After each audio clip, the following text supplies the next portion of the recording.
I'm Roxy Lang, and I'm reading a chapter a day from Proverbs. And today it is September 10th, 2020. So I am reading chapter 10 from Proverbs, and I'm reading from the Amplified Bible today. So listen along or follow along as I read chapter 10 from the book of Proverbs. The Proverbs of Solomon. A wise son makes a glad father, but a foolish and self-confident son is the grief of his mother.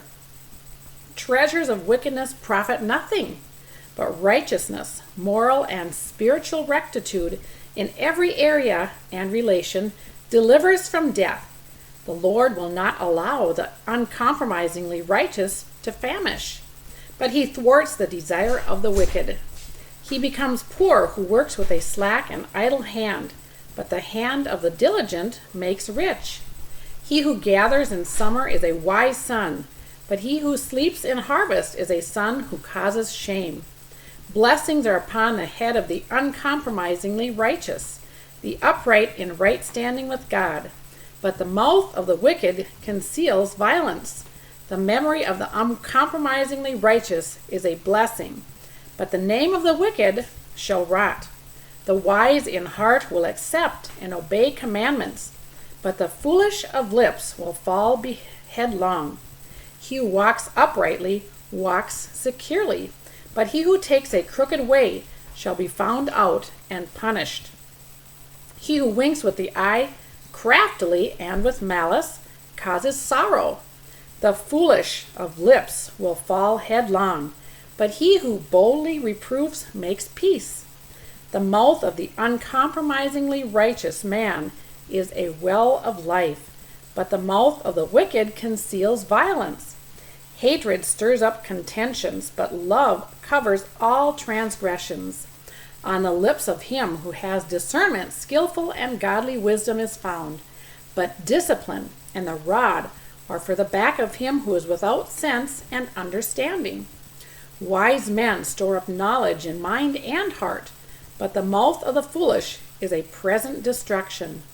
The rich man's wealth is his strong city. The poverty of the poor is their ruin.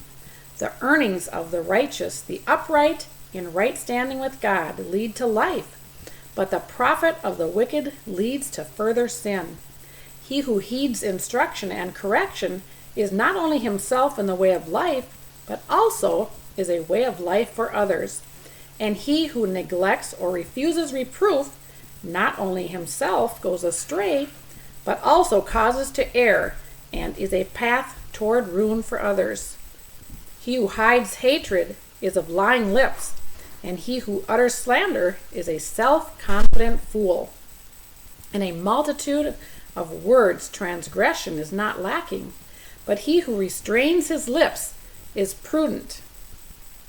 The tongues of those who are upright and in right standing with God are as choice silver. The minds of those who are wicked and out of harmony with God are of little value. The lips of the uncompromisingly righteous feed and guide many, but fools die for want of understanding and heart.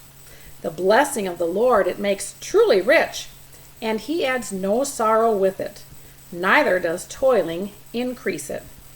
It is as sport to a self-confident fool to wickedness, but to have skillful and godly wisdom is pleasure and relaxation to a man of understanding. The thing a wicked man fears shall come upon him, but the desire of the uncompromisingly righteous shall be granted. When the whirlwind passes, the wicked are no more, but the uncompromisingly righteous have an everlasting foundation. As vinegar to the teeth and as smoke to the eyes, so is the sluggard to those who employ and send him. The reverent and worshipful fear of the Lord prolongs one's days, but the years of the wicked shall be made sport. The hope of the uncompromisingly righteous, the upright and right standing with God, is gladness, but the expectation of the wicked, those who are out of harmony with God, comes to nothing. The way of the Lord is strength and a stronghold to the upright, but it is destruction to the workers of iniquity. The consistently righteous shall never be removed, but the wicked shall not inhabit the earth. Eventually, the mouths of the righteous, those harmonious with God, bring forth skillful and godly wisdom, but the perverse tongue shall be cut out, like a barren and rotten tree. The lips of the uncompromisingly righteous know and therefore utter what is acceptable, but the mouth of the wicked knows and therefore speaks only what is obstinately willful and contrary. And this is the end of chapter 10 for today in Proverbs. So thank you for listening. Please share. And if you haven't subscribed already, please subscribe. And so other people can hear the Proverbs and what the Lord has to say for us. Thank you so much for listening and have a wonderful day.